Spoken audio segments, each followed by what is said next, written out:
ಕೊಪ್ಪಳ ನಗರದಲ್ಲಿ ಸರಿಸುಮಾರು ಒಂದು ವಾರದಿಂದ ನಗರದಲ್ಲಿ ಮಳೆ ಸುರಿಸುತ್ತಿದ್ದು, ಧಾರಾಕಾರ ಮಳೆಗೆ ನಗರದ ಬಹುತೇಕ ಪ್ರದೇಶಗಳು ಜಲಾವೃತಗೊಂಡು ಜನಜೀವನ ಅಸ್ತವ್ಯಸ್ತಗೊಂಡಿತ್ತು. ಜಲಾವೃತಗೊಂಡ ಪ್ರದೇಶಗಳಿಗೆ ಗುರುವಾರ ಬೆಳಗ್ಗೆ ಶಾಸಕ ರಾಘವೇಂದ್ರ ಹಿಟ್ನಾಳ್ ಹಾಗೂ ಮಾಜಿ ಸಂಸದ ಸಂಗಣ್ಣ ಕರಡಿ ನೇತೃತ್ವದಲ್ಲಿ ಮಳೆ ನೀರಿನಿಂದ ಅವಾಂತರ ಸೃಷ್ಟಿಯಾದ ಪ್ರದೇಶಗಳಿಗೆ ಭೇಟಿ ನೀಡಿ ಪರಿಶೀಲನೆ ನಡೆಸಿ ತೆಗೆದುಕೊಳ್ಳಬೇಕಾದ ಸೂಕ್ತ ಕ್ರಮಕ್ಕೆ ಶೀಘ್ರದಲ್ಲಿಯೇ ಕಾರ್ಯಗತರಾಗಬೇಕೆಂದು ಸಂಬಂಧಪಟ್ಟ ಅಧಿಕಾರಿಗಳಿಗೆ ಸೂಚನೆಯನ್ನ ನೀಡಿದರು. ಬೆಳಗ್ಗೆ ಕೊಪ್ಪಳ ನಗರದ 3ನೇ ವಾರ್ಡಿನ ಕುವೆಂಪು ನಗರ ಮತ್ತು ಹಮಾಲರ ಕಾಲೋನಿ, ನಂತರ ಕಿನ್ನಾಳ್ ರಸ್ತೆಯಲ್ಲಿರುವ ಗಣೇಶ್ ತಗ್ಗು ಹಾಗೂ ಕಲ್ಯಾಣ ನಗರ ಮತ್ತು ರೈಲ್ವೆ ನಿಲ್ದಾಣದ ರಸ್ತೆಗೆ ಭೇಟಿ ಕೊಟ್ಟು ಪರಿಶೀಲನೆಯನ್ನ ನಡೆಸಿದರು. ಭೇಟಿ ವೇಳೆ ಜನಜೀವನ ಅಸ್ತವ್ಯಸ್ತಗೊಂಡ ಕುರಿತಂತೆ ಅಧಿಕಾರಿಗಳೊಂದಿಗೆ ಚರ್ಚಿಸಿ ಸಮಾಲೋಚನೆಯೊಂದಿಗೆ ವರದಿ ಪಡೆದು ಶೀಘ್ರದಲ್ಲಿಯೇ ಸಾರ್ವಜನಿಕರಿಗೆ ತೊಂದರೆಯಾಗದಂತೆ ಕ್ರಮ ತೆಗೆದುಕೊಳ್ಳಬೇಕು ಎಂದು ಆದೇಶ ಮಾಡಿದರು. ಈ ವೇಳೆಯಲ್ಲಿ ವಿವಿಧ ಇಲಾಖೆಯ ಅಧಿಕಾರಿಗಳು, ಕಾಂಗ್ರೆಸ್ ಪಕ್ಷದ ವಿವಿಧ ಮುಖಂಡರು, ಕಾರ್ಯಕರ್ತರು ಹಾಗೂ ನಾಗರಿಕರು ಪಾಲ್ಗೊಂಡಿದ್ದರು. Girish Hiremath, Kalyana Karnataka news bureau, Koppal.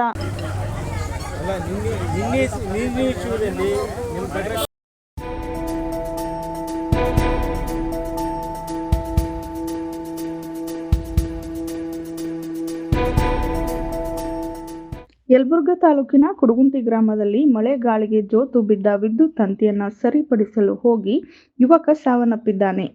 ಕುಡಗುಂಟಿ ಗ್ರಾಮದ ಯುವಕ ಜಲರ್ ಸಾಬ್, ವಯಸ್ಸು 36. ಮನೆಯ ಮೇಲಿದ್ದ ವಿದ್ಯುತ್ ತಂತಿ ಗಾಳಿಗೆ ಕೆಳಗೆ ಬಿದ್ದಿತ್ತು. ಅದನ್ನು ಸರಿಪಡಿಸಲು ಹೋಗಿ ಯಾವುದೇ ಮುಂಜಾಗ್ರತೆ ವಹಿಸದೆ ಸರಿಪಡಿಸಲು ಹೋದ ಜಲರ್ ಸಾಬ್ ಬಿನ್ನಾಳ್ ಇವರು ಇಂದು ಸ್ಥಳದಲ್ಲಿ ಮೃತಪಟ್ಟಿದ್ದಾರೆ. ಯಲಬುರ್ಗಾ ತಾಲೂಕಿನ ಪೊಲೀಸ್ ಠಾಣೆಯಲ್ಲಿ ಪ್ರಕರಣ ದಾಖಲಾಗಿದೆ. ಸ್ಥಳಕ್ಕೆ ಆಗಮಿಸಿದ ಜೆಸ್ಕಾಂ ಸಿಬ್ಬಂದಿಯವರು ಪೊಲೀಸರಿಗೆ ಮಾಹಿತಿಯನ್ನ ನೀಡಿದ್ದಾರೆ.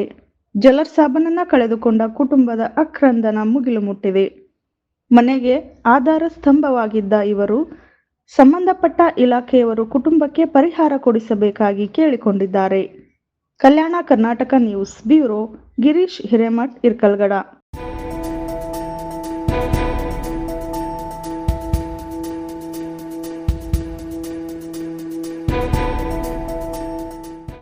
ರಾಜ್ಯದಲ್ಲಿ ವರ್ಷದ ಮುಂಗಾರು ಮಳೆ ಆರಂಭವಾಗಿದ್ದು, ಕೊಪ್ಪಳ ಜಿಲ್ಲೆ ಇರ್ಕಲ್ಗಡ ಗ್ರಾಮ ಪಂಚಾಯಿತಿ ವ್ಯಾಪ್ತಿಗೆ ಬರುವ ಕೆರೆಗೆ ಸಂಬಂಧಿಸಿದಂತೆ ಇನ್ನಿತರ ಕೆರೆಗಳಿಗೆ ನೀರು ಹರಿದು ಬರುತ್ತಿದೆ.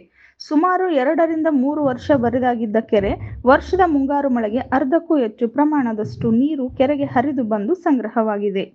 ಸುಮಾರು 2 ರಿಂದ 3 ವರ್ಷ ಸುತ್ತಲಿನ ಹಳ್ಳಿಗಳಲ್ಲಿ ಅಂತರ್ಜಲ ಕೂಡ ಕುಸಿತ ಕಂಡಿದ್ದು, ವರ್ಷದ ಆರಂಭದಲ್ಲೇ ಮೊದಲ ಮಳೆಗೆ ಸುಮಾರು ಅರ್ಧಕ್ಕಿಂತ ಹೆಚ್ಚು ಕೆರೆ ತುಂಬಿದ್ದರಿಂದ ಸುತ್ತಮುತ್ತಲಿನ ರೈತರು ಸಂತೋಷ ವ್ಯಕ್ತಪಡಿಸಿದರು. ಕೆರೆ ತುಂಬುವುದರಿಂದ ಅಂತರ್ಜಲ ನೀರಿನ ಹೇರಳವಾಗುವುದರಿಂದ ಬೋರ್ವೆಲ್ನಲ್ಲಿ ನೀರಿನ ಪ್ರಮಾಣ ಹೆಚ್ಚಳವಾಗಲಿದೆ ಎಂದು ಹರ್ಷ ವ್ಯಕ್ತಪಡಿಸಿದರು. Kalyana Karnataka news bureau, Girish Hiremath, Irkalgada.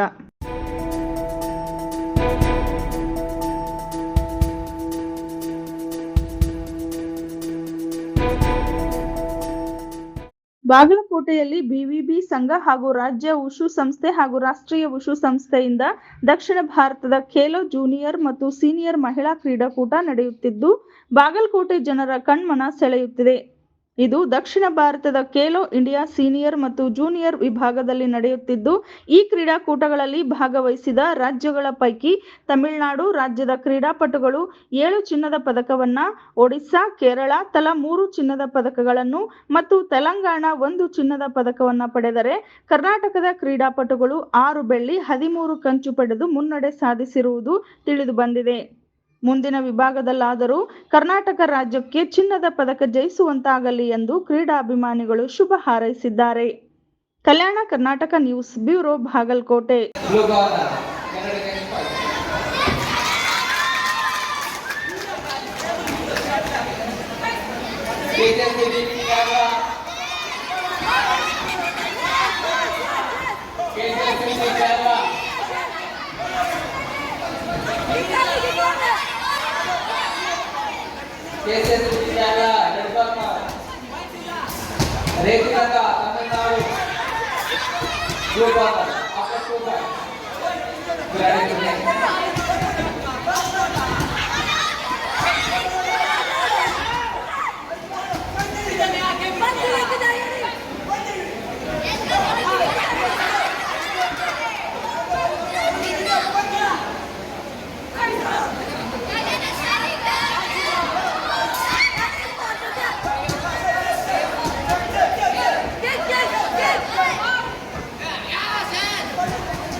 3, 2, 1.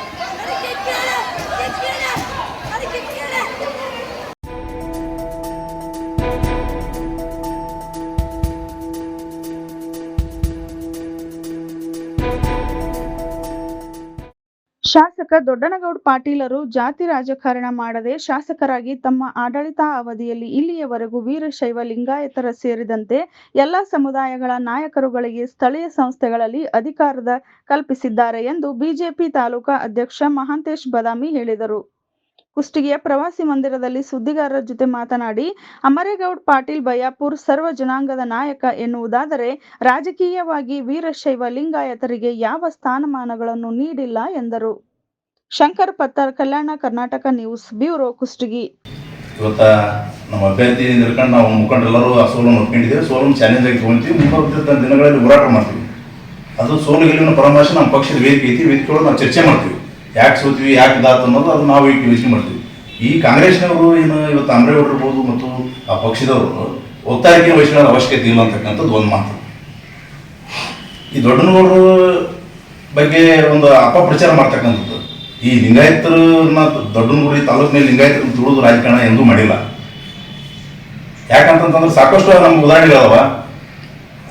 ಈ ತಾಲೂಕಿನಲ್ಲಿ ಲಿಂಗಾಯತರನ್ನ ಸಾಕಷ್ಟು ಜನ ಜಿಲ್ಲಾ ಪಂಚಾಯತ್ ಮೆಂಬರ್ ಮಾಡಿದ ಉದಾಹರಣೆ ಅದಾವ. ತಾಲೂಕ್ ಪಂಚಾಯತಿ ಮೆಂಬರ್ ಮಾಡಿ ತಾಲೂಕ್ ಪಂಚಾಯತ್ ಅಧ್ಯಕ್ಷರು ಮಾಡಿದ್ದು, APMC ಸದಸ್ಯರು ಮಾಡಿ APMC ಅಧ್ಯಕ್ಷರು ಮಾಡಿದಂಥ ಉದಾಹರಣೆ ಸಾಕಷ್ಟು ಅದಾವ. ಇವತ್ತು ಪೇಡಿ ರ್ಯಾಂಕ್ ಇರ್ಬೋದು. ಎಲ್ಲ ಚುನಾವಣೆಯಲ್ಲಿ ಲಿಂಗಾಯತರಿಗೆ ಆದ್ಯತೆಯನ್ನು ಕೊಟ್ಟಂತ ನಿಂತಿರ್ತಕ್ಕಂಥ ನಾಯಕ ಈ ತಾಲೂಕಿನಾಗ ಯಾರಿದ್ರೆ ಅದು ದೊಡ್ಡನಗೌಡರು ಅಂತಕ್ಕಂಥದ್ದು ಒಂದು ವಿಚಾರ. ಈ ಅಮರೇಗೌಡರು ಏನು ಈಗ ದೊಡ್ಡನಗೌಡರಿಗೆ ಏನಾಯ್ತು ಒಂದು ಮುಖಂಡರ ಮುಖಾಂತರ ಹೇಳ್ತಾರ ಅವ್ರಿಗೆ ಮತಿ ಭ್ರಮಣೆ ಆಗಿದೆ ಅಂತಕ್ಕಂಥದ್ದು. ದೊಡ್ಡನಗೌಡರಿಗೆ ಮತಿ ಭ್ರಮಣೆ ಆಗಿಲ್ಲ. ಈ ತಾಲೂಕಿನ ಜನ ಅಮರೇಗೌಡರನ್ನ ಈ ಚುನಾವಣೆಯಲ್ಲಿ ಸೋಲಿಸಿದ ನಂತರ ಬಹುಶಃ ಅವ್ರ ಮಾನಸಿಕ ಸ್ಥಿತಿಮಿತಿಯನ್ನು ಕಳ್ಕೊಂಡು ಆ ಮುಖಂಡರ ಕೈಲೇ ತಮ್ಮ ಬಾಯಿಗೆ ಏನ್ ಬಂದಂಗೆ ಮಾತಾಡ್ತಕ್ಕಂಥ ಕೆಲಸ ಮಾಡಬೇಕಾರ. ಆ ರೀತಿ ಜನರ ತೀರ್ಪಿಗೆ ಅಮರೇಗೌಡರು ತೆರಿಗೆ ಹೋಗ್ಬೇಕು, ನಾವು ಬಿಜೆಪಿ ತೆರಿಗೆ ಹೋಗ್ಬೇಕು, ಕಾಂಗ್ರೆಸ್ ತೆರಿಗೆ ಹೋಗ್ಬೇಕು.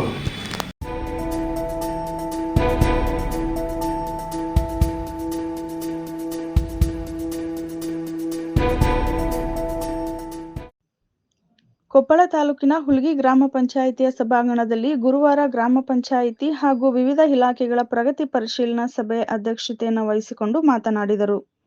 ಗ್ರಾಮದಲ್ಲಿ ನರೇಗಾ ಯೋಜನೆಯಡಿ ವೈಯಕ್ತಿಕ ಹಾಗೂ ಸಾಮುದಾಯಿಕ ಕಾಮಗಾರಿಗಳಿಗೆ ವಿಳಂಬ ಮಾಡದೆ ಕೂಲಿ ಸಾಮಗ್ರಿ ಹಣ ಪಾವತಿಸಬೇಕೆಂದರು. ಕೂಲಿ ಅರಸಿ ಬಂದವರಿಗೆ ಕೂಲಿ ಕೆಲಸ ನೀಡತಕ್ಕದ್ದು. 2024 ಮತ್ತು 25ನೇ ಸಾಲಿನಲ್ಲಿ ಚಾಲ್ತಿಯಲ್ಲಿರುವ ಕಾಮಗಾರಿಗಳು ತುರ್ತಾಗಿ ಮುಕ್ತಾಯಗೊಳಿಸುವಂತೆ ಪಂಚಾಯತ್ ಅಭಿವೃದ್ಧಿ ಅಧಿಕಾರಿ ಮತ್ತು ತಾಂತ್ರಿಕ ಸಹಾಯಕರಿಗೆ ಸೂಚಿಸಿದರು. ವಸತಿ ಯೋಜನೆಯಡಿ ಮಂಜೂರಾದ ಮನೆಗಳು ಅಪೂರ್ಣವಾಗಿದ್ದಲ್ಲಿ ಅವರಿಗೆ ನೋಟಿಸ್ ನೀಡಿ ಕಾಲಮಿತಿಯೊಳಗೆ ಮುಕ್ತಾಯಗೊಳಿಸಲು ಕ್ರಮ ವಹಿಸಲು ಪಂಚಾಯತ್ ಅಭಿವೃದ್ಧಿ ಅಧಿಕಾರಿಗೆ ಸೂಚಿಸಿದರು.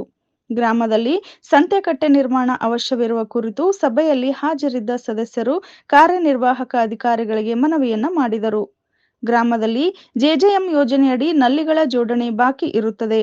ಎಲ್ಲ ಕಾಲೋನಿಯಲ್ಲಿ ಸಿಮೆಂಟ್ ರಸ್ತೆ ಹೊಡೆದು ನಲ್ಲಿ ಜೋಡಣೆ ಮಾಡಲಾಗಿದ್ದು ಪುನಃ ಸಿಮೆಂಟ್ ರಸ್ತೆ ಸರಿಪಡಿಸಬೇಕೆಂದು ಸಭೆಯಲ್ಲಿ ಹಾಜರಿದ್ದ ಗ್ರಾಮೀಣ ಕುಡಿಯುವ ನೀರು ಮತ್ತು ನೈರ್ಮಲ್ಯ ಇಲಾಖೆಯ ಸಹಾಯಕ ಕಾರ್ಯಪಾಲಕ ಅಭಿಯಂತರರಿಗೆ ಸೂಚಿಸಿದರು. ಶಾಲಾ ಶಿಕ್ಷಣ ಇಲಾಖೆ, ಮಹಿಳಾ ಮತ್ತು ಮಕ್ಕಳ ಅಭಿವೃದ್ಧಿ ಇಲಾಖೆ, ಆರೋಗ್ಯ ಇಲಾಖೆ, ತೋಟಗಾರಿಕಾ ಇಲಾಖೆ, ಕೃಷಿ ಇಲಾಖೆ ಅಧಿಕಾರಿಗಳು ತಮ್ಮ ಪ್ರಗತಿ ವರದಿಯನ್ನು ಸಭೆಯಲ್ಲಿ ಮಂಡಿಸಿದರು. ಗ್ರಾಮದಲ್ಲಿ ಅವಶ್ಯವಿರುವ ಕಟ್ಟಡಗಳ ಕುರಿತು ಸದಸ್ಯರು ಸಭೆಯಲ್ಲಿ ಮುಖ್ಯ ಕಾರ್ಯನಿರ್ವಾಹಕ ಅಧಿಕಾರಿಗಳ ಗಮನಕ್ಕೆ ತಂದರು. ನಂತರ ಉಲಿಗೆಮ್ಮ ದೇವಸ್ಥಾನದ ಹತ್ತಿರ ಚರಂಡಿ ವ್ಯವಸ್ಥೆ, ಗೌರವ ಘಟಕದ ಸುತ್ತಲೂ ಇರುವ ವ್ಯವಸ್ಥೆಯನ್ನ ಪರಿಶೀಲಿಸಿದರು. ದೇವಸ್ಥಾನದ ಸುತ್ತಲೂ ಸ್ವಚ್ಛತೆಯನ್ನ ಕಾಪಾಡುವಂತೆ ಹಾಜರಿದ್ದ ದೇವಸ್ಥಾನದ ಕಾರ್ಯನಿರ್ವಾಹಕ ಅಧಿಕಾರಿಗಳಿಗೆ ಸೂಚಿಸಿದರು. ನಂತರ ಪ್ರಧಾನಮಂತ್ರಿ ಆವಾಸ್ ಯೋಜನೆಯಡಿ ಮನೆ ನಿರ್ಮಿಸಿಕೊಂಡ ಫಲಾನುಭವಿ ಚನ್ನಮ್ಮ ಚಂದ್ರಪ್ಪ ಕಾಯಗಡ್ಡಿ ಇವರ ಮುಕ್ತಾಯ ಹಂತದಲ್ಲಿದ್ದ ಮನೆಗೆ ಭೇಟಿ ನೀಡಿ ಖುದ್ದು ವೀಕ್ಷಣೆಯನ್ನ ಮಾಡಿ ಸಹಾಯಧನ ಜಮೆಯಾಗಿರುವ ಬಗ್ಗೆ ಖಚಿತಪಡಿಸಿಕೊಂಡರು. ವೈಯಕ್ತಿಕ ಶೌಚಾಲಯ ಸಹ ನಿರ್ಮಿಸಿಕೊಂಡು ಕಡ್ಡಾಯವಾಗಿ ಬಳಕೆ ಮಾಡುವಂತೆ ಸೂಚಿಸಿದರು. ಸರ್ಕಾರಿ ಹಿರಿಯ ಪ್ರಾಥಮಿಕ ಶಾಲೆಗೆ ಭೇಟಿ ನೀಡಿ ಮಕ್ಕಳೊಂದಿಗೆ ಸ್ವತಃ ಅನ್ನ ಸಾಂಬಾರ್ ಸೇವಿಸಿದರು. ಮಹಾತ್ಮ ಗಾಂಧಿ ನರೇಗಾ ಯೋಜನೆಯಡಿ ನಿರ್ಮಿಸಿಕೊಂಡ ಭೋಜನಾಲಯವು ಬಳಕೆಯಾಗುತ್ತಿರುವ ಕುರಿತು ಭೋಜನಾಲಯದಲ್ಲಿ ಹಾಜರಿದ್ದ ಮಕ್ಕಳ ಜೊತೆ ಚರ್ಚಿಸಿದರು. ಶಾಲೆಯಲ್ಲಿ ಹಾಜರಿದ್ದ ಮಕ್ಕಳ ಜೊತೆ ವೈಯಕ್ತಿಕ ಶೌಚಾಲಯಗಳ ಇರುವುದು ಮತ್ತು ಅವುಗಳ ಬಳಕೆಯನ್ನ ಕುರಿತು ಮಾಹಿತಿ ಪಡೆದರು. Girish Hiremath, Kalyana Karnataka news bureau, Koppal.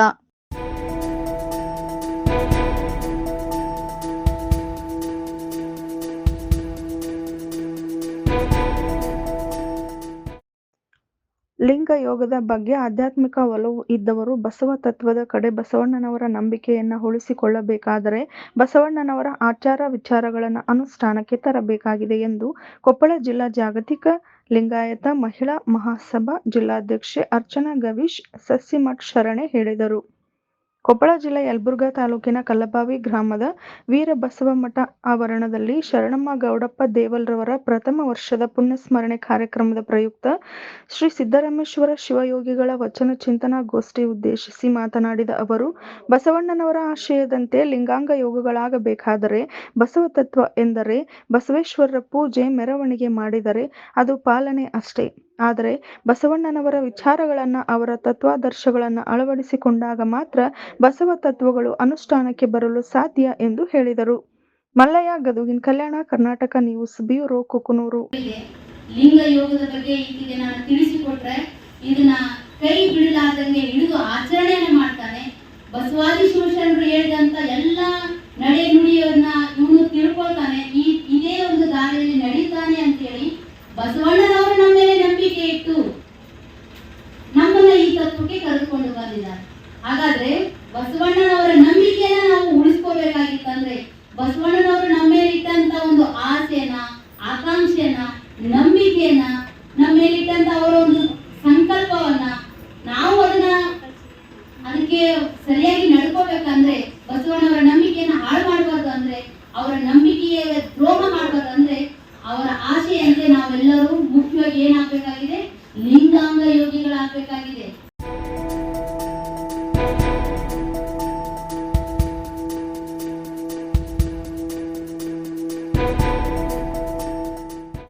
ಬಕ್ರೀದ್ ಹಬ್ಬದ ಹಿನ್ನೆಲೆಯಲ್ಲಿ ನಡೆದ ಶಾಂತಿ ಸಭೆಯಲ್ಲಿ ಉಭಯ ಕೋಮಿನ ಮುಸ್ಲಿಂ ಮತ್ತು ಹಿಂದೂ ಬಾಂಧವರು ಭಾವೈಕ್ಯತೆಯಿಂದ ಆಚರಣೆ ಮಾಡಬೇಕು, ಸಾರ್ವಜನಿಕರು ಶಾಂತಿ ಕಾಪಾಡಬೇಕಾಗಿ ಮತ್ತು ಯಾವುದೇ ಪ್ರಾಣಿ ಹಿಂಸೆ ಮಾಡಬಾರದು ಎಂದು ಅಮೀನ್ಗಢ ಪೊಲೀಸ್ ಠಾಣೆಯ ಪಿಎಸ್ಐ ಶಿವಾನಂದ್ ಸಿಂಗಣ್ಣನವರ್ ತಿಳಿಸಿದರು. ಈ ಸಂದರ್ಭದಲ್ಲಿ ಠಾಣೆಯ ಪೊಲೀಸ್ ಅಧಿಕಾರಿಗಳು ದೇವರಾಜ್ ಕಮತಗಿ, ಅಮರೇಶ್ ಮಾಡಲಗಟ್ಟಿ, ವಿಜಯ ಕೊನ್ನೂರ್ ಉಪಸ್ಥಿತರಿದ್ದರು. ಇದೇ ಸಂದರ್ಭದಲ್ಲಿ ಮಾತನಾಡಿದ ಉಭಯ ನಗರಗಳ ಮುಖಂಡರು, ಇಲ್ಲಿಯವರೆಗೆ ಅಮೀನ್ಗಢ, ಸುಳೆಬಾವಿ, ಅವಳಿ ನಗರಗಳು ಪ್ರತಿಯೊಂದು ಧಾರ್ಮಿಕ ಕಾರ್ಯಕ್ರಮಗಳಲ್ಲಿ ಅತ್ಯಂತ ಸಡಗರದಿಂದ, ಭಾವೈಕ್ಯತೆಯಿಂದ, ಒಗ್ಗಟ್ಟಿನಿಂದ ಒಂದಾಗಿ ಯಾವುದೇ ಅಹಿತಕರ ಘಟನೆಗಳು ಜರುಗದಂತೆ ನಡೆದುಕೊಂಡು ಬಂದಿರುವಂತಹ ಹಲವಾರು ಉದಾಹರಣೆಗಳಿವೆ ಎಂದು ತಿಳಿಸಿದರು. ಶರಣ V. ಚಿಮ್ಮಲಗಿ, Kalyana Karnataka news bureau, Bagalkot.